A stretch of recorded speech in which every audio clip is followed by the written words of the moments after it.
Meet John Doe. He's in his early 20s and eager to jump into the workforce. He sees a job listing that looks perfect to him. So he brushes up his resume, he writes an awesome cover letter, applies, and then waits. And waits. So after a month or so, he actually sees the same job posting relisted, which makes him super frustrated. John isn't alone. Many people are frustrated by applying to these kinds of jobs that seem to have no intention of hiring anyone.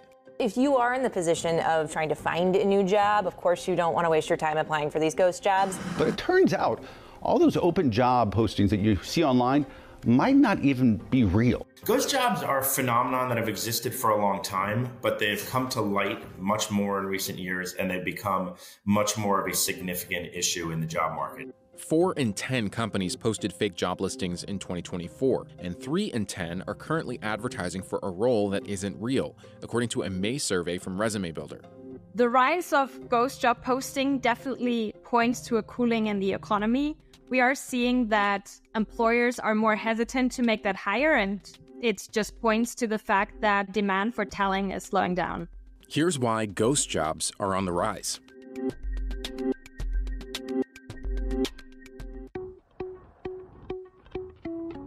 Ghost jobs are actually not scams. They're from real companies, but they are openings that don't actually exist. That company is not actually hiring for that role at this moment in time. They might be interested in hiring for that role in the future, or maybe they were hiring for it, but due to budget cuts, those roles were closed or put on hold. A ghost job is essentially a job that remains open online and never gets filled. The occurrence of ghost jobs has increased quite dramatically over the past 5 years. We're seeing a decline in the rate of hires to job postings, and that rate has basically halved over the past 5 years. So whereas in 2019, we saw 8 hires per 10 job postings, we are now seeing 4 hires per 10 job postings, which of course is quite a dramatic drop. This is a pretty worrying development because it just softens the signal of what a job posting really means and whether there is truly a hiring intention behind that from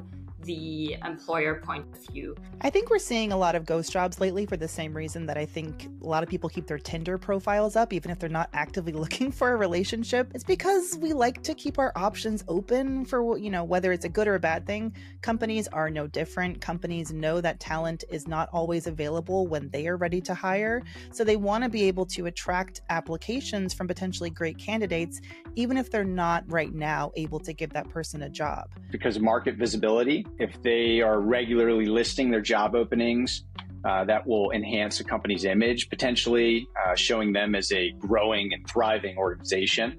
And maybe that's a signal to investors or clients or competitors that their company is expanding the brand perception. Market research. Some companies, they have no idea what is a salary, what are the skill sets in demand. So they probably are posting to get that data. What are you expecting as a salary if you want to be in that role in this industry? So that's why they're collecting those data so that they can build a total compensation package and build the key performance indicator and net promoter scores for the companies if they really don't know how the recruiting works. So maybe it's for market insights to go into the future, but that does not benefit the job seekers at all. That's such a bad employer branding.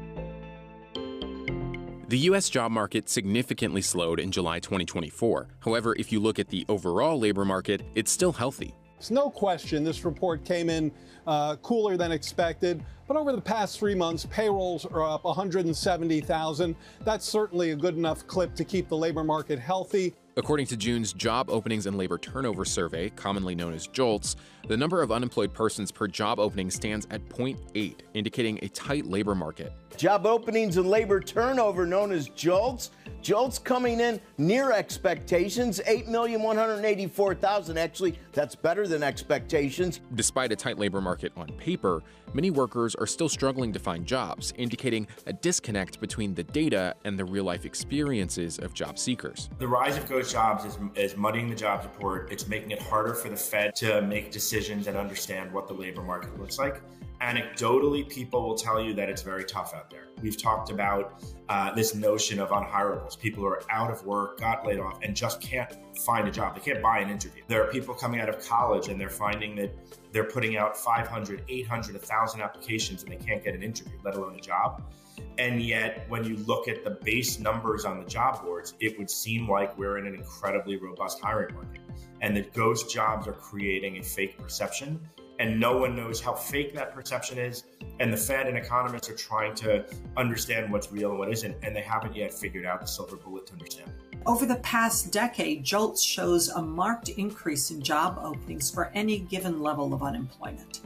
And this is making people think, oh, well, maybe these openings aren't real openings. I would push back against that a little bit, because JOLTS specifically asks employers to report only jobs that they could fill within the next 30 days. Most ghost jobs, that is, jobs that employers don't intend to fill that soon or ever, either intentionally or by mistake, most of those shouldn't appear in JOLTS at all. The Bureau of Labor Statistics stated that the JOLTS program doesn't use job listings for estimating job openings. While familiar with the term ghost jobs, the program believes it does not have any data related to the phenomenon.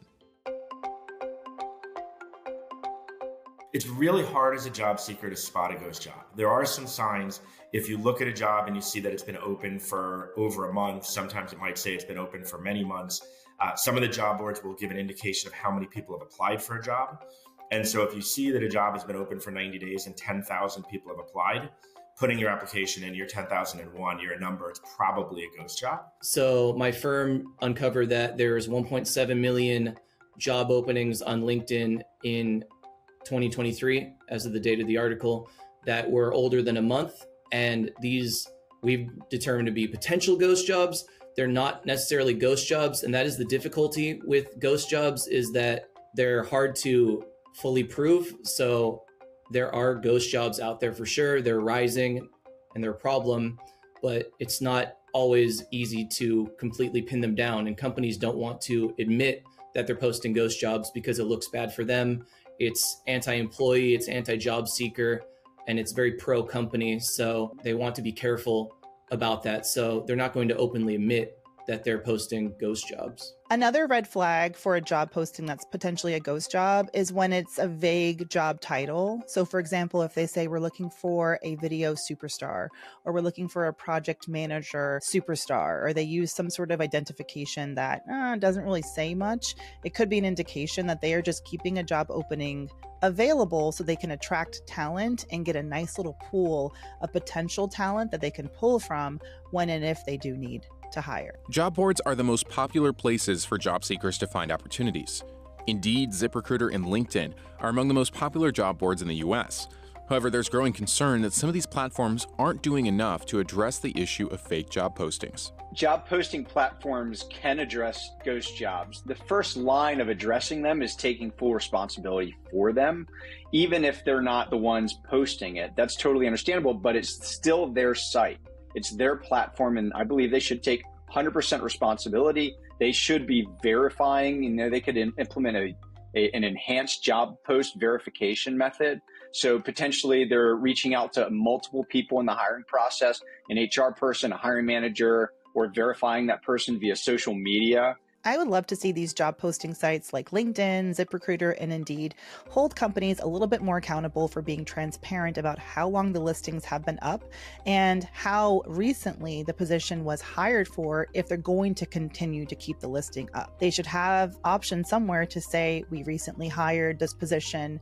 You can keep it up at that point. You can make it clear that, hey, if you think you're a good fit, go ahead and drop your application. Maybe if this doesn't work out, we'll reach back out to you. CNBC reached out to a few major job posting platforms for comment. LinkedIn stated that their job posting policy requires posts to be genuine and accurate, and they're removed after 6 months. Indeed noted that some postings stay active during ongoing searches or continuous hiring, and ZipRecruiter stated that ghost jobs are prohibited under their policies.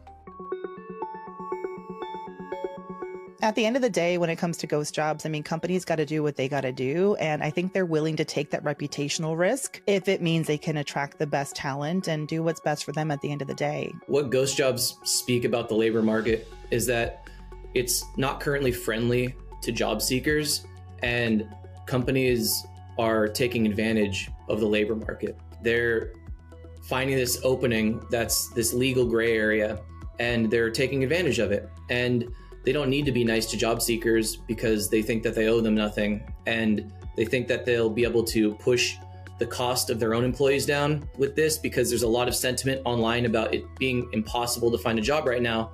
So why am I going to leave my job and try to find another job? So I think what this might lead to, though, is job seekers doing the same thing to companies, like keeping the doors open for themselves and looking for jobs the entire time they're working, and having many recruitment contacts, because that's what companies are doing. They're always looking for the next step, and they're worried about themselves. Then that's going to create that same sentiment with employees. Right now, even JOLTS is giving us some confusing signals. The discussion about ghost jobs is one of the ways that the financial community is trying to understand these trends. Unfortunately, we probably won't know whether these really are permanent or temporary changes in the prevalence of ghost jobs until after this cycle is over and the more academic economists sit there and really parse the data out. But right now, what we have is a lot of hypotheses coming out of the people who are watching the data very closely. Ghost jobs is one interesting potential explanation for some of the more confusing patterns that we're seeing in the labor market.